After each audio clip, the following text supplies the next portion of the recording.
Hello नमस्कार दोस्तों video को अंत तक देखिए और चैनल को सब्सक्राइब कीजिए और शेयर जरूर करें। मायके चली जाऊंगी। फरीदाबाद के सेक्टर 17 में रहने वाले देवेश की पत्नी अनुपमा को बात बात पर बस एक ही बात कहने की आदत थी। अगर तुमने कुछ किया तो मैं मायके चली जाऊंगी।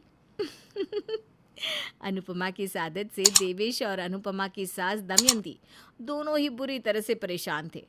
अगर गलती से भी दमयंती या देवेश ने अनुपमा को किसी भी बात के लिए मना कर दिया तो घर में क्लेश हो जाता था और अनुपमा मायके जाने की धमकी देने लगती थी। और ऐसा ही कुछ हुआ था उस दिन शाम के वक्त, जब अनुपमा बाजार से शॉपिंग करके लौट कर आई। क्या बात है अनुपमा, आज तो बहुत सारी शॉपिंग करके आई हो। कुछ खास बात है क्या? अरे आपको तो कुछ याद भी नहीं रहता। मालूम है ना, अगले महीने हमारी एनिवर्सरी आने वाली है, तो बस उसी के लिए शॉपिंग करके आई हूँ। अरे वाह बहू, जरा दिखाओ तो सही क्या क्या लेकर आई हो। मम्मी जी, मैंने अपने लिए 5 साड़ियाँ और देवेश के लिए 5 कुर्ते लिए हैं। अरे लेकिन बहू, तुम किसी शादी में थोड़ी ना जा रही हो। तुम्हारी शादी की एनिवर्सरी है और उसके लिए 5 जोड़े कपड़ों की क्या ज़रूरत थी।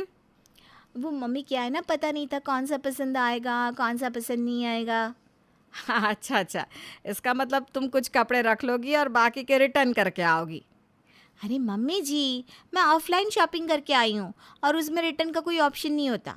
हम सारे कपड़े रख लेते हैं। लेकिन अनुपमा, इतनी फिजूल खर्ची करने की क्या ज़रूरत है? तुम मुझे भी तो अपने साथ शॉपिंग पर ले जा सकती थी। मैं अपने कपड़े खुद पसंद कर लेता। आपको तो हर बात बस फिजूल खर्ची लगती है। अरे एनिवर्सरी वाले दिन सुबह अलग, शाम को अलग कपड़े पहनेंगे और बाकी के कपड़े कभी और दिन काम आ जाएंगे। लेकिन कभी और के लिए कपड़े बाद में भी तो लाए जा सकते थे ना। अनुपमा, मैंने तुम्हें कहा था ना कि इस महीने खर्चा थोड़ा ज़्यादा हो गया है। मैं कुछ भी करूँ ना तो आपको बुरा ही लगता है। अब तो चाहते ही नहीं कि मैं 1 रुपया भी खर्च करूँ। नहीं नहीं, ऐसी बात नहीं है बहू। देवेश तो बस ये कहने की कोशिश कर रहा है कि तुमने जो भी किया है वो सच में फिजूल खर्ची है। तुम्हें ना तुम दोनों के लिए बस एक एक जोड़ी कपड़े खरीद कर लाने चाहिए थे। एक काम करो, तुम उस दुकान वाले से बात करो, जो कपड़े काम के नहीं है वो वापस दे दो। इनके बदले हम बाद में कुछ और खरीद लेंगे। बिल्कुल भी नहीं। और अब अगर आपने मुझसे एक बार भी ये बात कही ना तो मैं अपने मायके चली जाऊंगी। अब इसमें मायके जाने वाली क्या बात है? अरे रहने देना बेटा, वैसे भी बहू बात बात पर मायके चली जाती है। और इस तरह से दमयंती और देवेश चुप हो जाते हैं। अगले दिन सुबह के वक्त, देवेश, मम्मी जी, मैंने आप दोनों की चाय बनाकर टेबल पर रख दी है, मैं अभी आती हूँ। ठीक है बेटा, हम चाय पी लेते हैं, तुम भी जल्दी से आ जाना। हाँ, ये लीजिए मम्मी आपकी चाय। अरे बेटा, तेरे कप में तो आज कुछ ज़्यादा ही चाय है। लगता है अनुपमा ने तेरे लिए ज़्यादा चाय बना दी। हो सकता है मम्मी, मौसम ठंडा हो रहा है ना, इसलिए उसने ज़्यादा चाय बना दी होगी। ये कहकर देवेश चाय पी लेता है। 5 मिनट के बाद अनुपमा वहाँ पर आती है। मेरी चाय कहाँ गई? अनुपमा, यहाँ पर तो 2 कप ही चाय थी, मैंने और मम्मी ने पी ली। तुम्ही ने कहा ना कि मेरी और मम्मी की चाय यहाँ पर रखी हुई है। अरे लेकिन आपके कप में डबल चाय थी ना, तो उसमें आधी मेरी भी तो थी। अरे तो बहू, तुम्हें अपनी चाय कप में रखनी चाहिए थी ना। देवेश को लगा कि तुमने उसके लिए ज़्यादा चाय बनाई है तो वो पी गया। ये क्या बात हुई? मैं जानती हूँ देवेश, आपको ना मेरी बिल्कुल भी कदर नहीं है, और अगर आप मेरे साथ इसी तरह से बिहेव करते रहना तो मैं अपने मायके चली जाऊंगी। अनुपमा, ये बहुत छोटी सी बात है, मैं तुम्हारे लिए अभी दूसरी चाय बना देता हूँ। कोई ज़रूरत नहीं है। क्या कहना चाहते हैं आप कि मैं आपसे घर के काम करवाऊंगी? अगर लोग ये बात सुनेंगे तो उन्हें कैसा लगेगा? मैं अपने मायके चली जाऊंगी, सच में। मुझे ये सब बिल्कुल अच्छा नहीं लगता। क्या तुम बात बात पर मायके जाने की बात करती रहती हो? अरे रहने देना देवेश बेटा, उसे कुछ मत कह, वरना पता नहीं वो कब अपने मायके चली जाएगी। दमयंती और देवेश दोनों ही अनुपमा के बिहेवियर से परेशान हो गए थे और इसी तरह एक दिन देवेश ऑफिस से थक हार कर घर आया।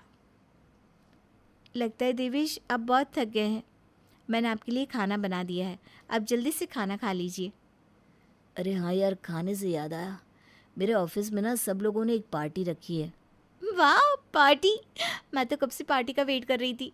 जब से शादी हुई है तब से पार्टी में जाना ही भूल गई हूँ। ऐसा क्यों कह रही है बहू? हर सैटरडे संडे तो देवेश तुम्हें घुमाने ले जाता है। मम्मी जी, घूमने जाना और पार्टी में फ़र्क होता है। आपको इतना भी नहीं पता क्या? अनुपमा, मम्मी से इस तरह क्यों बात कर रही हो? अच्छा वो सब छोड़ो, तुम पार्टी के लिए कुछ अच्छा सा बना लेना। हम पार्टी में जा रहे हैं या खाना बनाकर लेकर जाना है? अब मुझे खाना बनाने के लिए क्यों कह रहे हैं? अरे ऑफिस के सब लोग आएंगे, अपने घर से कुछ न कुछ बना कर लाएंगे, तो हमें भी कुछ लेकर जाना है, बहुत मज़ा आएगा। वाह, इस तरह की पार्टी में ना बहुत मज़ा आता है सच में। एक काम करिए ना मम्मी, आप भी हमारे साथ चलिए। देवेश, पहली बात ये आपके ऑफिस वालों की पार्टी है, उसमें मम्मी जी क्या करेंगी? और अगर खाना भी हमें ही बनाकर ले जाना है तो मुझे नहीं आना ऐसी पार्टी में। ठीक है, अगर तुम्हें नहीं आना तो मत आओ, मैं मम्मी को अपने साथ ले जाऊंगा। आपकी यही बातें ना मुझे अच्छी नहीं लगती। आप जाइए मम्मी जी को पार्टी में लेकर, मैं अपने मायके चली जाती हूँ। इतना कहकर अनुपमा वहाँ से चली जाती है। देखा मम्मी आपने, आजकल अनुपमा बात बात पर मायके जाने की धमकी देने लगी है। आजकल नहीं बेटा, वो तो हमेशा से ही ऐसा करती है, लेकिन क्या कर सकते हैं, इसका कोई इलाज भी तो नहीं। इलाज तो है मम्मी, और मुझे पता भी है कि क्या करना है। अच्छा ठीक है, फिर तू ही बता क्या करना है। अगली बार जब अनुपमा कहेगी ना कि मैं मायके चली जाती हूँ, तो मैं उससे कहूँगा कि ठीक है तुम मायके चली जाओ, फिर देखता हूँ क्या होता है। कुछ दिन तो इसी तरह से निकल जाते हैं, लेकिन एक दिन अनुपमा को हल्का सा बुखार आ जाता है। अनुपमा बेटा, आज तुम आराम करो, देखो घर का कोई काम करने की ज़रूरत नहीं है, हल्का सा बुखार है, ठीक हो जाएगा। अनुपमा मैं ऑफिस जा रहा हूँ, अगर तुम्हें कुछ भी लगे तो तुम मुझे फ़ोन कर देना।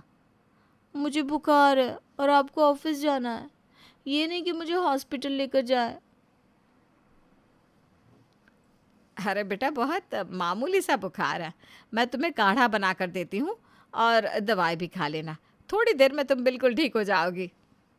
इस घर में मेरी ना कोई कदर ही नहीं है, बीमार होने पर भी आप लोग मुझे हॉस्पिटल नहीं ले जाना चाहते, मैं अपने मायके चली जाती हूँ।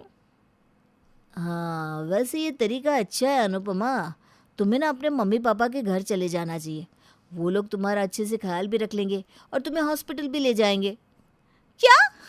ये आप क्या कह रहे हैं? कुछ नहीं, मैं ऑफिस जा रहा हूँ और तुम्हारे लिए गाड़ी भिजवा देता हूँ। अब ऐसी हालत में तुम ट्रेन से मायके जाओगी तो अच्छी बात नहीं है ना, तुम आराम से कार से चली जाना। हाँ हाँ देवेश बेटा, ये बात तो है, वैसे तुम ड्राइवर से कह देना कि बहू को हॉस्पिटल जाते हुए ले जाएगा। ठीक है मम्मी। अनुपमा तुम अपना सामान पैक कर लो और मायके जाओ, और जब बुखार ठीक हो जाए ना तो फ़ौरन वापस लौट आना। दमयंती और देवेश की बात सुनकर अनुपमा चौंक जाती है, उसे समझ में नहीं आ रहा था कि वो इस तरह से क्यों कह रहे हैं। शाम के वक्त देवेश घर लौट कर आता है। अरे अनुपमा, मैंने तुम्हारे लिए कार भेजी थी, तुम अब तक यहीं हो, अपने मायके नहीं गई? अनुपमा की आंखों से आंसू बहने लगते हैं।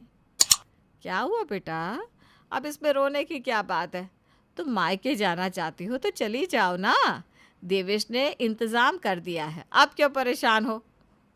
मुझे माफ़ कर दीजिए, मुझसे बहुत बड़ी गलती हो गई। आज मुझे समझ में आ गया कि आप लोगों को मेरी बात से कितनी तकलीफ़ होती होगी। मैं हर बात पर आपको बार बार कहती थी मायके चली जाऊंगी, मायके चली जाऊंगी, लेकिन मुझे ऐसा नहीं कहना चाहिए था। चलो अच्छा है, अब तुम्हें अपनी गलती का एहसास तो हुआ, अब बार बार ये धमकी देना तो बंद हो जाएगा। देखो, अब ना ज़्यादा लेक्चर देने की ज़रूरत नहीं है, वरना तुम मायके चली जाओगी।